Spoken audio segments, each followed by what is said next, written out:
অনেক স্ত্রী আছে না জেনে না বুঝে স্বামীর সাথে এমন খিটখিটে মেজাজ দেখায় যেটা স্বামীর জন্য মেনে নেওয়া কষ্টকর। আমি একটা জরিপে পড়েছি, পৃথিবীর অনেক স্বামী স্ত্রীর কারণে হার্ট অ্যাটাক করে মারা যায়। আছে না নাই? এই তো ভুক্তভোগী পাওয়া গেছে। স্বামীর জন্য একটা ত্রাস হয়ে দাঁড়ায় স্ত্রী, ত্রাস। অনেক স্বামী আছে স্ত্রীর এরকম আচরণের কারণে, অতিরিক্ত প্রেসার ক্রিয়েট করার কারণে স্ত্রীদেরকে ভয় পায়। অবশ্য নীলফামারীর কোন স্বামী তার স্ত্রীরে ভয় পায় না।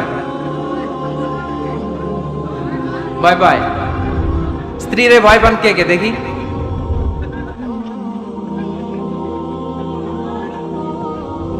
ভয় পান আপনারা? ভয় পান? হ্যাঁ, এক অফিসের বড় সাহেব তার স্ত্রীরে খুব ভয় পায়, প্রচন্ড ভয় পায়। তো সে মনে মনে ভাবলো, দেখি আমার অফিসের যারা স্টাফ আছে, ম্যানেজাররা আছে, এরা কতটুকু ভয় পায়, এরা ভয় পায় কিনা।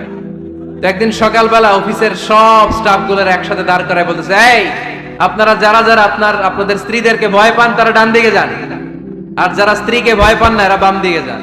অফিসের সব কর্মচারী ডান দিকে চলে গেছে, সবাই ভয় পায়, একজন শুধু বাম দিকে। বাম দিকে কয়জন ভয় পায় না, আর যারা ভয় পায় এরা ডান দিকে, ডান দিকে সবাই।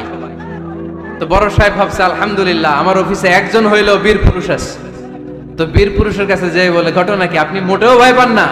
কয়, স্যার প্রতিদিন অফিস করার জন্য যখন ঘর থেকে বের হয় আমার বউ আমারে বলে দেয়, খবরদার সবাই যে দিকে যায় তুমি কিন্তু ওই দিকে যাইবা না, সবাই যেদিকে যায় তুমি ওইদিকে গেলে খবর আছে। বড় সাহেবকে খবরদার, এটা তো আরো ডরায়, ঠিক কিনা? এজন্য বোনদেরকে বলবো, লিতাসকুনু ইলাইহা, এমন ভাবে আপনি আপনার স্বামীর সামনে নিজেকে প্রেজেন্ট করেন যাকে আপনাকে দেখলে আপনার স্বামীর চোখ জুড়িয়ে যায়, হৃদয়টা প্রশান্ত হয়ে যায়, আপনাকে দেখলেই আপনাকে ভালোবাসতে মনে চায়, ঠিক কিনা?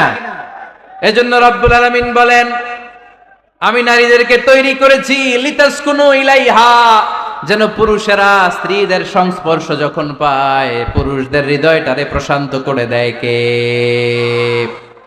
রব্বুল আলামিন বলেছেন, খাদিজার জন্য জান্নাতে আমি এমন একটা ঘর বানিয়েছি যেই ঘরের মধ্যে কোনো বিশৃঙ্খলা নাই।